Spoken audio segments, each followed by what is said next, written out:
बाबा के पतंजलि आयुर्वेदिक प्रोडक्ट पर supreme court ने रोक लगाई है और कहा है कि पतंजलि अपनी दवाई बेच सकती है पर अपना प्रचार नहीं कर सकती। आपको बता दें कि जो भी पतंजलि आयुर्वेदिक के विरोधी है और अंग्रेजी दवाइयों के समर्थक है वो बहुत ही खुश है। तो आइए दिखाते हैं इस पर सुप्रीम कोर्ट के सीनियर एडवोकेट अश्वनी उपाध्याय का क्या कहना है। देखते हैं पूरी खबर।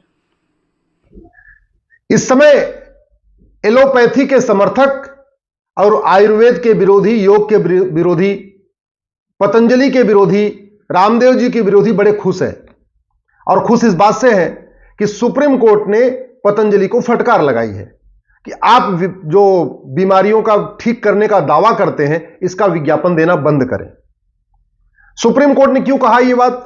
क्योंकि 1954 का जो ड्रग एंड मैजिक एक्ट है जिसको नेहरू जी ने बनाया था वो कहता है कि भाई इन 54 बीमारियों का आप ठीक करने का दावा नहीं कर सकते।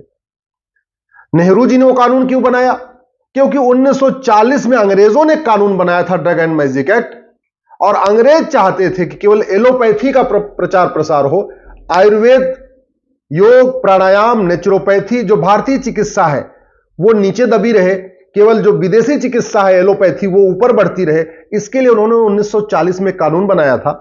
उसी को कॉपी पेस्ट किया नेहरू जी ने 1954 में, जिसको कहते हैं ड्रग एंड मैजिक एक्ट। और उसमें क्या लिखा हुआ है कि अपेंडिक्स, अंधापन, कैंसर, मोतियाबिंद, बहरापन, डायबिटीज, मंदबुद्धि, माहवारी, इसी तरीके से प्रोस्टेट ग्लैंड, ड्रॉप्सी, मिर्गी, पथरी, ग्लूकोमा, ब्लड प्रेशर, हिस्टीरिया, कोढ़, मोटापा, नपुंसकता, बाझपन, टीबी, अल्सर, इन बीमारियों को ठीक करने का कोई दावा नहीं करेगा। अब कानून इसलिए बनाया गया था क्योंकि इन बीमारियों का इलाज एलोपैथी में था ही नहीं उस समय, लेकिन इन बीमारियों का इलाज आयुर्वेद में था। ये जो बीमारियां आपको बता रहा हूं, बाझपन, नपुंसकता, अंधापन, बहरापन, गूंगापन, माहवारी डिस्टर्ब होना, इन सभी बीमारियों का इलाज भारतीय चिकित्सा में था, लेकिन एलोपैथी में नहीं था। इसलिए अंग्रेजों ने कानून बना दिया कि इन बीमारियों के बारे में कोई प्रचार कर ही नहीं पाएगा। एलोपैथी में था नहीं।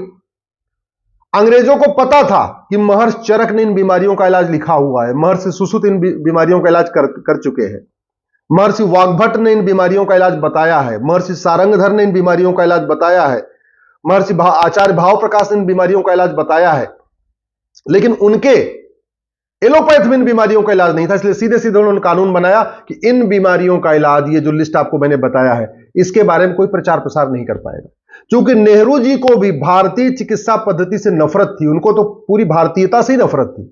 उनको भारतीय शिक्षा, भारतीय चिकित्सा, भारतीय वेशभूषा, भारतीय सोच, भारतीय भाषा, हर चीज से उनको नफरत थी।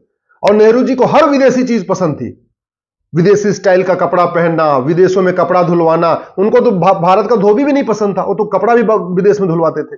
विदेशी सिगरेट पीना, विदेशी स्टाइल में रहना, विदेशी महिलाओं से बात करना, विदेशी भाषा में बोलना, विदेशी किताबों को पढ़ना, ये नेहरू जी का शौक था। तो नेहरू जी ने भी जो अंग्रेजों का 1940 वाला कानून था उसी को कॉपी पेस्ट किया 1954 में, और सीधे सीधे जो पहले था ड्रग एंड मैजिक एक्ट 1940 उसको बना दिया ड्रग एंड मैजिक एक्ट 1954। अब वो कानून आज भी चल रहा है, किसी सरकार ने उस कानून को खत्म नहीं किया, किसी ने उसको कोर्ट में नहीं चैलेंज किया, और कानून चल रहा है। तो इंडियन मेडिकल एसोसिएशन, जो एक तरीके से विदेशी चिकित्सा का ही एक रिप्रेजेंटेटिव है, इंडियन मेडिकल एसोसिएशन चाहता है कि एलोपैथी खूब फले फूले, लेकिन जो भारतीय चिकित्सा है, योग, प्राणायाम, नेचुरोपैथी, आयुर्वेद, ये हमेशा नीचे दबा रहे। इंडियन मेडिकल एसोसिएशन ने जाके कोर्ट में शिकायत किया कि साहब देखिए, ये जो 54 बीमारियां हैं इसका रामदेव जी गारंटी के साथ इलाज कर रहे। इलाज क्यों ना करें? क्योंकि इन बीमारियों का इलाज आज के हजारों साल पहले महर्षि चरक ने बताया है, महर्षि सुश्रुत ने बताया है, आचार्य भाव प्रकाश ने बताया है, महर्षि सारंगधर ने बताया है, महर्षि वाग्भट ने बताया है। तो इन बीमारियों का इलाज है तो उसको पतंजलि उसके जरिए इलाज कर रही है। लाखों की संख्या में लोग ठीक भी हो रहे हैं। लोग अपने आप बोल रहे हैं कि मेरा मोटापा ठीक हुआ, मेरा डायबिटीज ठीक हुआ, मेरा कोलेस्ट्रॉल ठीक हुआ, मेरा बहरापन ठीक हुआ, मेरे नपुंसकता ठीक हुई, मेरा बाझपन ठीक हुआ, मेरा माहवारी ठीक हो गया। सब बता भी रहे, लेकिन चूंकि कानून कह रहा है कि नहीं आप क्लेम नहीं कर सकते, आप इसको पेपर में एडवर्टाइज नहीं कर सकते, उसी घटिया कानून का सहारा लेकर इंडियन मेडिकल एसोसिएशन जाता है कोर्ट में। कोर्ट इनके खिलाफ कार्रवाई करती है, उनको कहती है आप इसका प्रचार मत करिए। रामदेव जी जिद्दी आदमी, वो कह रहे हैं जब इलाज हो रहा है तो मैं तो प्रचार करूंगा। अब यहां एक बड़ी समस्या यह भी आ गई है कि जो सुप्रीम कोर्ट के 2 जज इस बेंच इस मामले को सुन रहे हैं, मुझे नहीं पता कि उन्होंने कभी महर्षि चरक को पढ़ा है कि नहीं पढ़ा।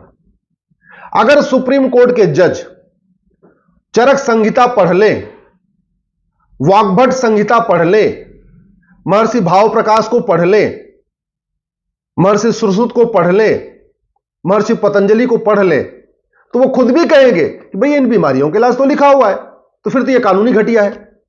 एक बार अगर सुप्रीम कोर्ट के जज चरक संहिता पढ़ ले, सुश्रुत संहिता पढ़ ले, महर्षि शारंगधर की किताब पढ़ ले, महर्षि वाग्भट की किताब पढ़ ले, आचार्य भाव प्रकाश की किताब पढ़ ले, महर्षि पतंजलि को पढ़ ले, योग को अच्छी तरीके समझ लें, धन्वंतरी की जो विद्या है उसको समझ लें, आयुर्वेद कितना प्रभावी होता है, तो सुप्रीम कोर्ट के जज खुद भी कहेंगे कि 1954 का कानून घटिया है, इसको खत्म कर देना चाहिए। लेकिन चूंकि सुप्रीम कोर्ट के जजों ने हमारे ऋषियों मनीषियों को पढ़ा नहीं, महर्षियों को पढ़ा नहीं है, तो उनको लगता है आईएमए जो कह रहा है वही ठीक है, और वैसे सुप्रीम कोर्ट का कानून केवल कानून का इंटरप्रिटेशन करना है और कानून महाघटिया है, तो रामदेव जी को फटकार पड़ रही है। मैं पूरी तरीके से रामदेव जी के साथ हूं। रामदेव जी को जो फटकार लगी है वो केवल इसलिए लगी है कि 1954 का कानून महाघटिया है। रामदेव जी ने कोई गलती नहीं किया। रामदेव जी तो वही कार्य कर रहे हैं जो महर्षि चरक ने किया था, महर्षि सुश्रुत ने किया था, आचार्य भाव प्रकाश ने किया था, महर्षि वाग्भट ने किया था, महर्षि पतंजलि ने किया था। रामदेव जी तो केवल भारतीय चिकित्सा को बढ़ा रहे हैं।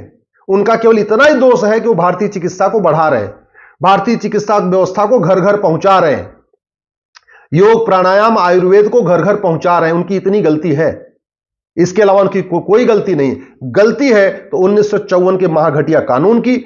मैं सरकार से निवेदन करता हूं 1954 की कानून को रिव्यू करने के लिए एक्सपर्ट कमेटी बनाए। एक बार देख लें कि जिन बीमारियों का इलाज चरक संहिता में है, सुश्रुत संहिता में है, महर्षि भाव प्रकाश ने लिखा है, महर्षि वाग्भट ने लिखा है, उसका प्रचार प्रसार करने में और उसके बारे में कहने में कि हां बीमारी ठीक हो रही है, यह अपराध कैसे हो सकता है? तो यह जो कुछ सुप्रीम कोर्ट कर रहा है वो नेहरू जी के द्वारा बनाए गए घटिया कानून के कारण कर रहा है। इसका मतलब जो फटकार लग रही है सुप्रीम जो रामदेव जी को, वो रामदेव जी की गलती के कारण फटकार नहीं लग रही है। आचार्य बालकृष्ण ने कोई गलती नहीं किया है लेकिन फिर भी उनको फटकार लग रही है।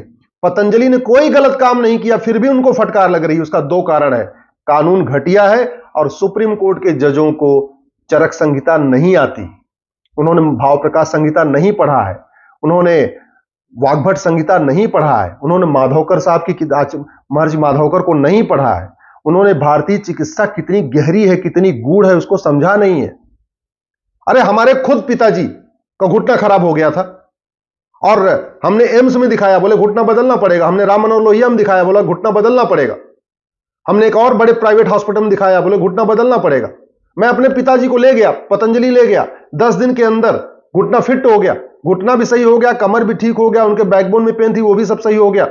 जहां एलोपैथी में कह रहे थे कि नहीं केवल ट्रांसप्लांट करना पड़ेगा, दूसरा कोई इलाज नहीं है, 10 दिन के अंदर पतंजलि हमारे पिताजी ठीक हो गए, आ गए, आराम से घूम रहे। ऐसे कितने केसेस हैं, मैंने खुद अपनी आंखों से देखा है। पतंजलि में कैंसर का इलाज होते हुए, बाजपन का इलाज होते हुए, लोग आके बताते हैं कि उनका बाजपन ठीक हो गया, नपुंसकता उनकी ठीक हो गई। कैंसर का इलाज हो रहा है, कोलेस्ट्रॉल कितने हजारों लोगों का, लाखों लोगों का ठीक हो चुका है। डायबिटीज तो पूछे नहीं, गारंटीड वहां इलाज चल रहा है। मोटापा, एलोपैथी में मोटापे का क्या इलाज है? केवल सर्जरी करना। लाखों करोड़ों लोगों के मोटापा ठीक हो चुका है। इसके बावजूद उनको फटकार लग रही है और भारतीय इस पे खुश हो रहे हैं। किस बात पे खुश हो रहे हैं कि चलो यार, एक जो आदमी भारत की चिकित्सा व्यवस्था को बढ़ा रहा था, योग प्राणायाम को बढ़ा रहा था, उसको फटकार लग गई, इसी बात से खुश है। कितने दुख की बात है कि विदेशी चिकित्सा व्यवस्था इतनी हावी हो गई है, फार्मा कंपनियां इतनी यहां पे हावी हो चुकी हैं, और इंडियन मेडिकल एसोसिएशन नाम है उसका, इंडियन मेडिकल एसोसिएशन, लेकिन वो इंडियन मेडिकल सिस्टम का बिल्कुल विरोधी है। मैं फिर से कह रहा हूं, ये इंडियन मेडिकल एसोसिएशन भारतीय चिकित्सा का घोर विरोधी है। योग, प्राणायाम, नेचुरोपैथी का विरोधी है। ये केवल चाहता है कि जो विदेशी चिकित्सा व्यवस्था एलोपैथी वही फले फूले, वही कंटिन्यू जारी रहे और भारत की चिकित्सा आगे ना आए, इसीलिए इस तरीके की हरकतें कर रहा है। मैं सरकार से निवेदन करता हूं 1954 का कानून रिव्यू करने के लिए कमेटी बनाए और इस कानून को खत्म करें। तो ऐसे ही तमाम बड़ी खबरों के लिए देखते रहिए अखंड भारत टीवी और हमारे चैनल को लाइक, सब्सक्राइब एंड शेयर करना ना भूलें। धन्यवाद।